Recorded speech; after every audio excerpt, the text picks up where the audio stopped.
have a 1946 Chevy, and well, this old girl's been sitting for a good 35 years, and today we're gonna get the old girl running and hope for the winch and everything works, and hopefully we can get her driving around here.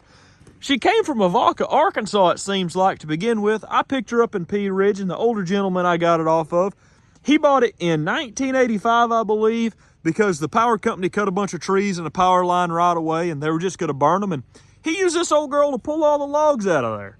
Underneath the hood, she does have the good old inline six, and as usual, she is locked up. I don't think she shouldn't be too hard locked up because, well, she's had the air cleaner and everything on her, and well, she's only been sitting for a good 35 years. She just barely, well, no, she don't turn at all.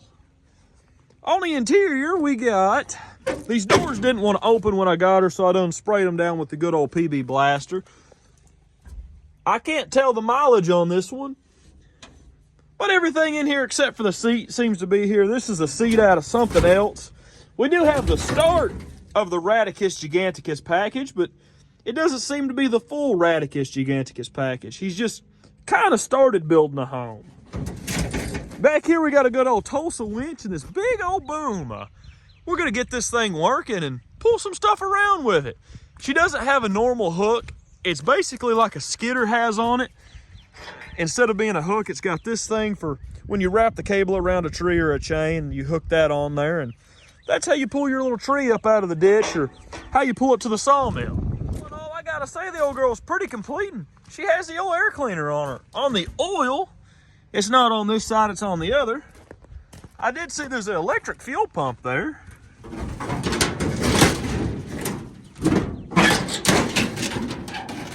The hood's trying to run away from us. The distributor's here. It looks like we're missing, no, that plug wire's there. The plugs don't look too bad in there. There's the oil dipstick. And this is the electric fuel pump someone was using at some point. Well, it's kind of hard to get a hold of this thing since she's bent. There we go. Boy, that's some thick oil down in there. Man. That's pretty much just grease at this point. I'm gonna say she had paraffin wax oil in her. That's what that looks like. But we're gonna go ahead and pull these spark plugs out of here, get her soaking. It shouldn't take too much to get her loose. And sorry for the glare there.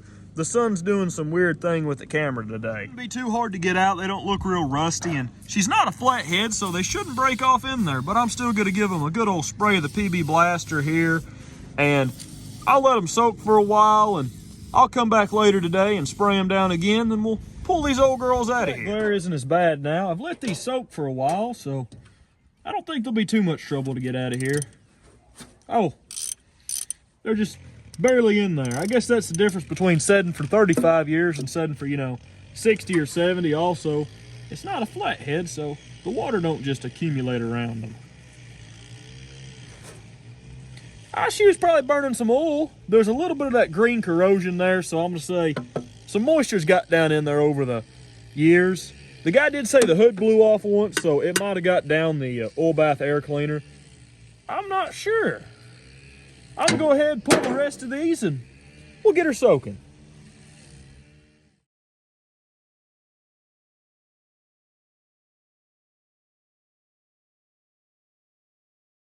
I think it's only cylinder number 2 that's the one that's probably got a little bit of corrosion in it, because all the other plugs looked good. The other day I was informed about these fancy newfangled things called a funnel, so I guess we'll try to use one. Not sure how well it's gonna go. I still figure we'll make a mess, but look at that. Still making a mess. Oh, maybe that's how you use it. No. I don't think these things are all they're talked up to be, these funnels.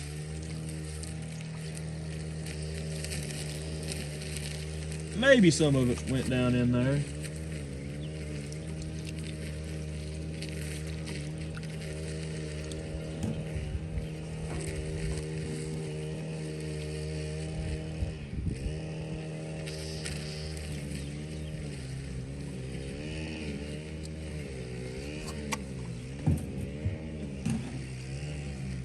lot of back and forth from side to side with the big crowbar. Now it turns over fairly easy, so I think it's time to hook some wires up to the old starter and see if the starter works. And she came loose pretty easy, and now the transmission fluid and acetone's leaking out of the cylinders, but got her turning over. She was just a little bit stuck. I guess she got a little bit of moisture down in there in the past 35 or so years, but I think she's in pretty good shape. Transmission fluid and acetone, but there's a little bit of water in that. You can see how it's running out of there, and the drips that are separate, there's some water in the, transmission fluid and stuff. And I know I didn't put any water in it, so I guess it had just a little bit of water in that cylinder. And that was probably the cylinder that was stuck, but this one had corrosion on the plug and this one didn't. So maybe that one has a little bit of water in it. I'm surprised it's not really locked up. Now that the motor kind of turns over with a crowbar, I went ahead and put some battery cable ends on there, and we're gonna see if the old starter works. You guys are over here because the sun glare is so bad. Also, it's gonna spray all kinds of stuff this way because she's full of transmission fluid, acetone, and I think she's got a little bit of water down in there.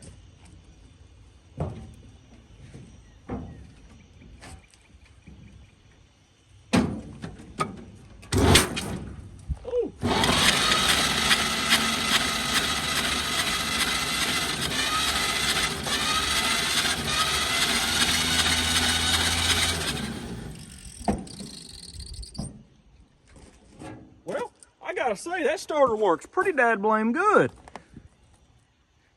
And that stuff went everywhere. Boy, it shot out like a missile. Oh, that's what the problem was. It did have water down in there. I thought that was water draining out of there. We got lucky on this one. You can see all that rusty water that it kicked out of there. And all of this is water that came out of the cylinder. And you see all that speckly rust and stuff. That came out of the cylinder and it blew all that through here. That was the cylinder that was stuck. This one, and you can see just a little bit of stuff that came out of this one. So that one didn't even have a corroded plug, but you can see the water mixed with the oil and stuff there. That's the one that was holding us up, and that's why I had to work it back so many times to get it to move. And that pop noise, I think, was it just shoving all that water and all the junk out of that cylinder. Or it could have been the ring catching the rust groove in there. I'm not too sure. As she whirls over, I'm gonna go ahead and spin her over some more just to kick the rest of that stuff out of there. We'll clean the points, throw some plugs in her, and we should have her running and driving here in a minute. It's time to see what these points look like down in there.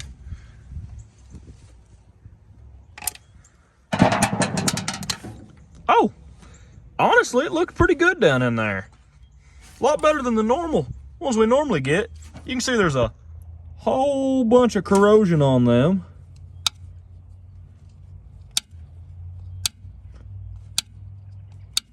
I'm gonna go ahead and sand them up, throw her back together. We'll throw some plugs in her. She'll probably fire off pretty quick. Now all nice and clean. And I gotta say, right there, that right there is quality. It says Delco Remy, tells you Anderson, Indy, model, serial number, made in the USA. Tells you every single thing you need to know about it. So when you go to get parts or something, you just tell the parts counter guy that right there, and you can get the parts. Anymore, it's such a pain in the butt to find the serial number or find what parts you need. But back in the day, since everyone had to work on their own stuff, they made sure that you can find the part numbers and fix it relatively easy on the side of the road with a roll of duct tape, a hammer, and probably, I don't know, 3 or 4 quarters, and you could put a car back together. I'm gonna go ahead, we'll throw the plugs in there, change the oil, and she should run here in a second.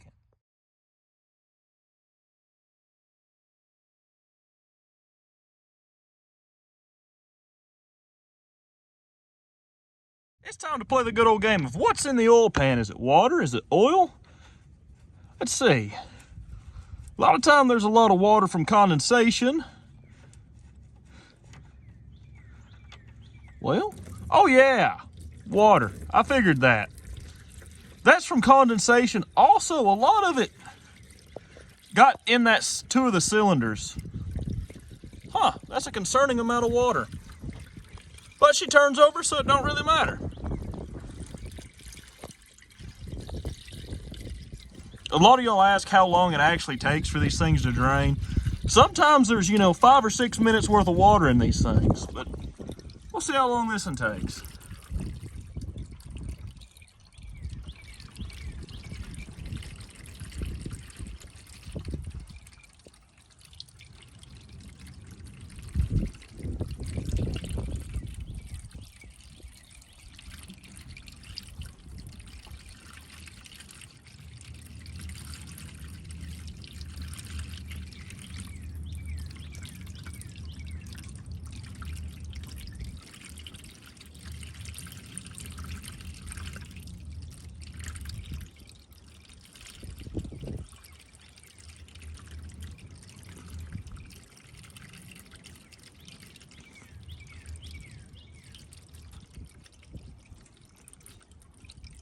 We're at 1.5 minutes and we still ain't hit oil. Man. You can see there's kind of a reddish tint to that right now. That's some rust in it. That's why she was stuck. I'm gonna say the hood's probably blown off this old girl a few times because it's about the only way she could get water in her, because this doesn't seem like radiator water. There's no antifreeze to it.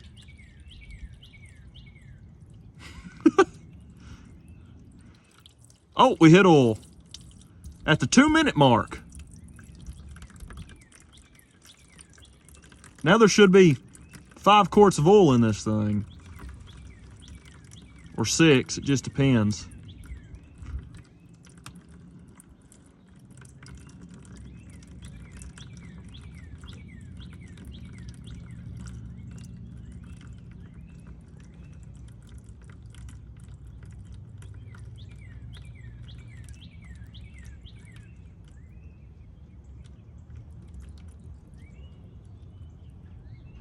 Oh, there's some more water again. That's 50/50 right now. Man.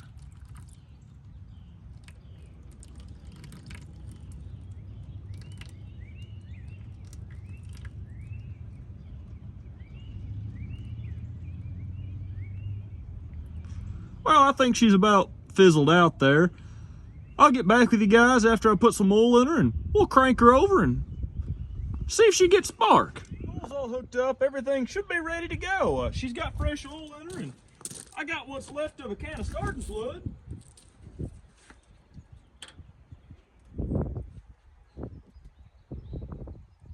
Now she should be ready to go. I had to hook power up to the good old coil and give her a spray of ether, and ooh, that's still full of oil or water.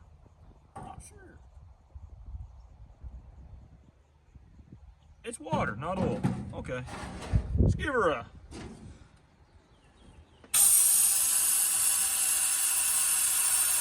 That should do it.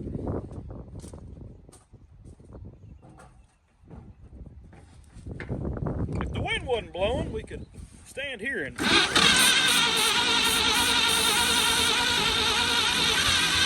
on. Come on.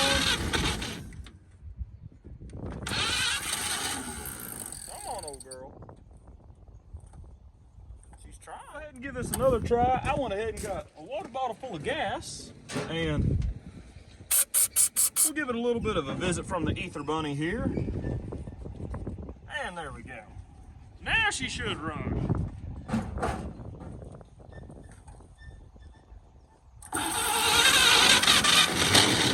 Come on. Well,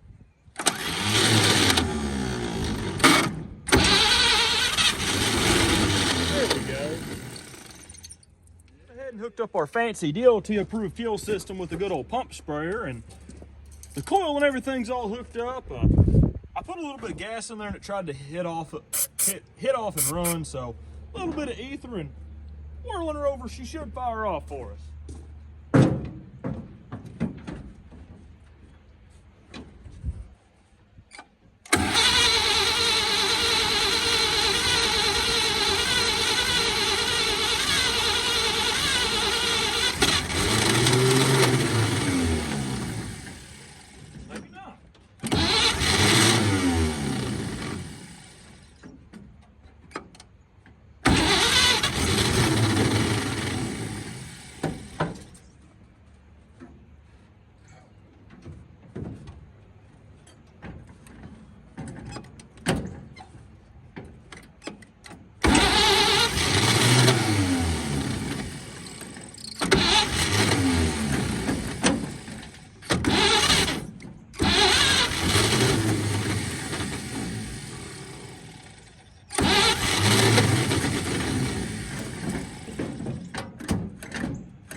She just don't want to run just yet.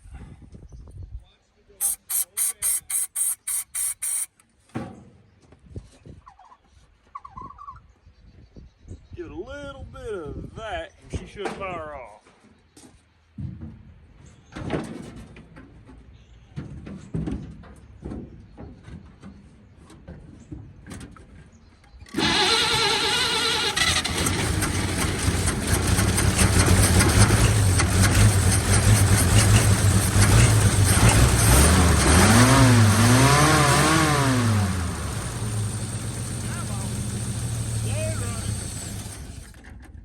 Well, she tried.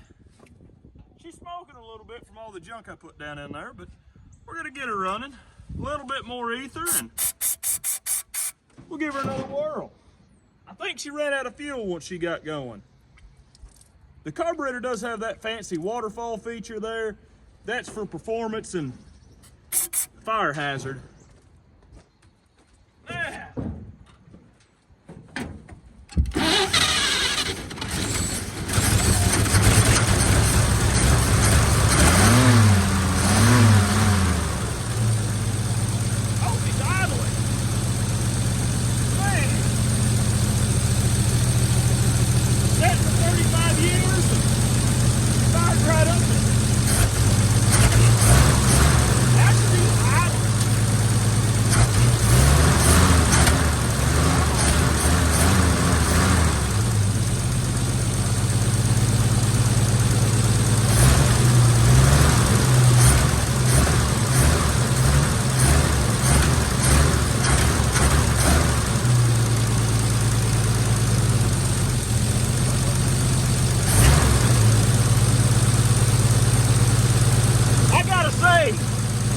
She started right up and then she started idling.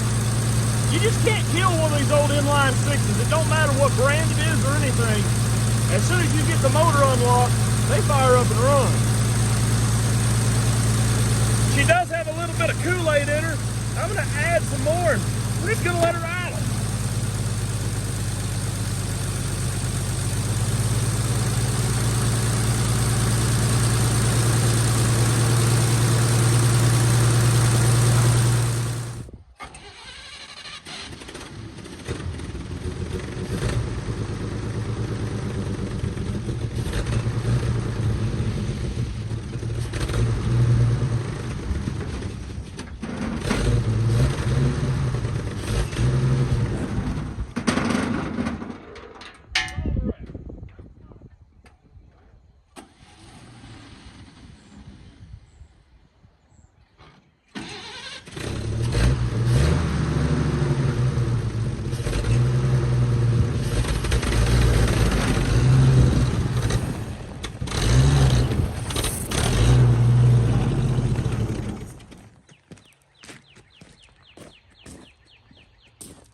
That's by no means the right hook to pull stuff with, but it should do the trick. The clutch on this thing to engage it is frozen in place. The thing right here is what engages it onto the shaft, and it's supposed to move one way or the other, I do believe. There we go. It's a...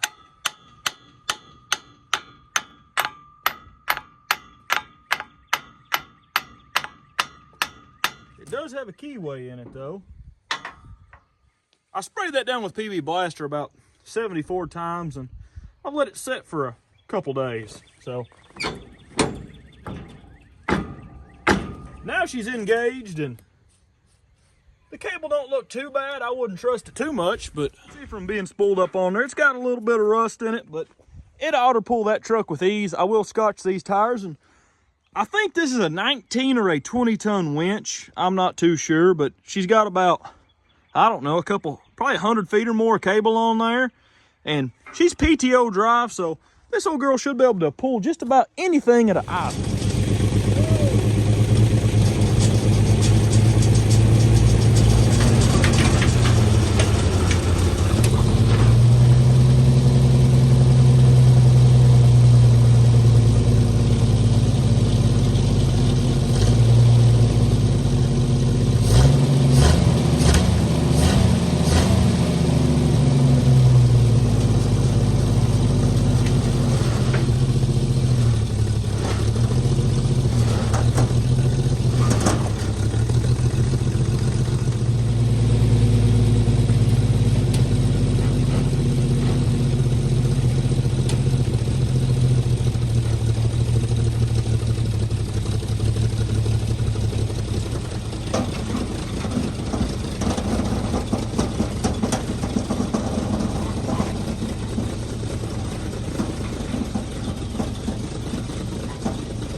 truck's pretty doggone stout. She'll pick up that truck no problem.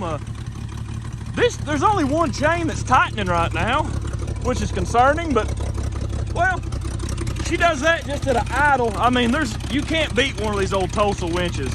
There ain't much that'll outpull them. I'm gonna let her down and recenter that chain, and we'll pick her up the right way.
Old girl running. I gotta say, she runs pretty good.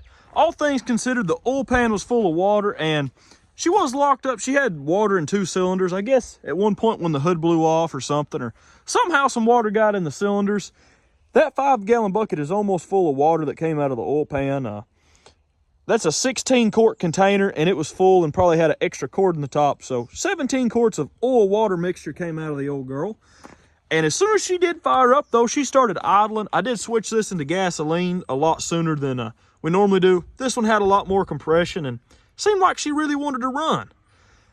The carburetor did rebuild itself. I used the good old premium fuel, and she quit leaking and everything. So that carburetor is guaranteed for another 100,000 miles because it don't leak, and she runs pretty good with it.